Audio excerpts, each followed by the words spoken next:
ये उच्चैठ दुर्गा स्थान है। बिहार के मधुबनी जिले के बेनीपट्टी प्रखंड के प्रखंड मुख्यालय से लगभग 5 किलोमीटर दूर अवस्थित है। इस दुर्गा स्थान से मेरी आस्था बहुत जुड़ी हुई है। एक किंवदंती के अनुसार यह स्थान महाकवि कालिदास से जुड़ा है। कहा जाता है कि इस स्थान के बगल से एक नदी बहती है जिसके दूसरे किनारे पर एक गुरुकुल हुआ करता था। इस गुरुकुल में कालिदास चपरासी जैसा पद पर कार्य करते थे। ऐसा भी कहा जाता है कि कालिदास महामूर्ख थे। गुरुकुल का एक नियम था कि हर संध्या नदी पार कर मां भगवती को दीप जलाकर सांझ दिखाया जाता था। गुरुकुल के कोई न कोई विद्यार्थी प्रत्येक दिन सांझ देते थे। एक दिन आंधी तूफान आ गया, नदी में बाढ़ आ गया था। किसी भी विद्यार्थी को उस दिन नदी पार कर मां भगवती को सांझ दिखाने का साहस नहीं हुआ। तब कालिदास ने नदी पार कर सांझ दिखाने का साहस दिखाया। वहां के विद्यार्थियों ने कालिदास से कहा कि इतने खराब मौसम में वो सांझ दिखाने नदी पार कैसे जा पाएगा। अगर जाए तो वहां पर सांझ देने के बाद कुछ साक्ष्य के तौर पर चिन्ह लगा दे। तब कालिदास ने अपना सहमति जताते हुए मां भगवती को सांझ देने के लिए चल पड़ा। वो नदी पार कर मां भगवती को दिए जलाकर सांझ दिखाया और कुछ साक्ष्य देने के लिए, वहां पर साक्ष्य छोड़ने के लिए, जैसा कि गुरुकुल में बातचीत हुई थी, वह कालिदास ने दिए से कालिख लगाकर उन्होंने मां भगवती के चेहरे पर लगाने लगा। तब कहा जाता है कि मां भगवती प्रकट हो गई और उन्होंने कालिदास से वरदान मांगने को कहा।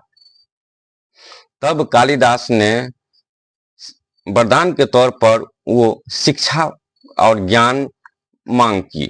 कहा जाता है कि मां ने उन्हें कहा कि गुरुकुल में जितने भी पुस्तकें रखी हुई हैं, जितने भी ग्रंथें रखी हुई है, वो अगर उसको पलट देगा तो कालिदास विद्वान हो जाएगा। कालिदास ने गुरुकुल पहुंचकर कुछ ऐसा ही किया। उन्होंने सारी ग्रंथों और पुस्तकों को पलट दिया और कालिदास विद्वान हो गए।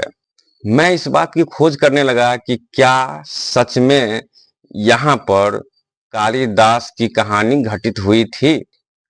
इसके लिए मैंने कालिदास द्वारा रचित पुस्तकों पर ध्यान दिया। उनकी पुस्तक कुमार संभव, रघुवंशम, मेघदूतम, मालविकाग्निमित्रम, अभिज्ञान शकुंतलम और विक्रमोर्वशीयम को पढ़ा और उसमें यह ढूंढने का प्रयास किया कि इन रचनाओं में कहीं भी उच्चैठ स्थान के बारे में एक पंक्ति मिल जाए जिससे यह प्रमाणित हो सके कि कालिदास का यहाँ से जुड़ाव है, पर ऐसा कुछ भी नहीं मिला।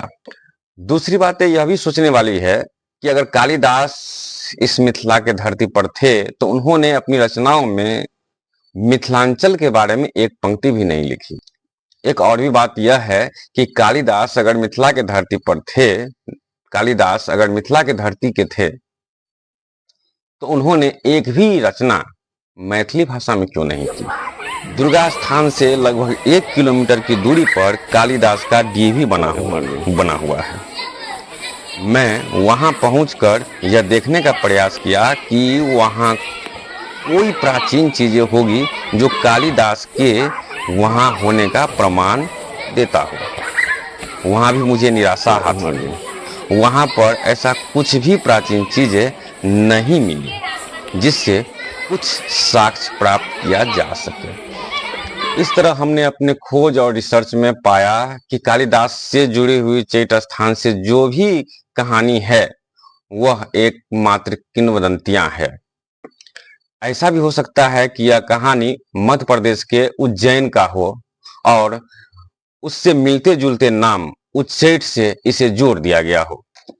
हालांकि मेरा खोज इस पर जारी है। अगर आप लोगों के पास में भी इससे संबंधित कुछ भी साक्ष्य हो जो यह प्रमाणित करता हो कि उच्चैठ स्थान से कालिदास की कहानी का जुड़ाव हो, तो आप कमेंट बॉक्स में अपना नंबर दीजिएगा, मैं आपसे जल्द से जल्द संपर्क करूंगा और इस खोज को, इस रिसर्च को मैं आगे बढ़ाऊंगा।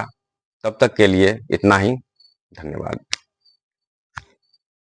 मैं आप लोगों से अनुरोध करूंगा कि इस वीडियो को उन विद्वानों तक पहुंचाइए जो इस खोज में, मेरे इस रिसर्च में वो हमारे मार्गदर्शन कर सके और वो हमें साक्ष्य भी उपलब्ध करवा सके और वो मुझे कुछ सलाह दे सके, मशवरा दे सके।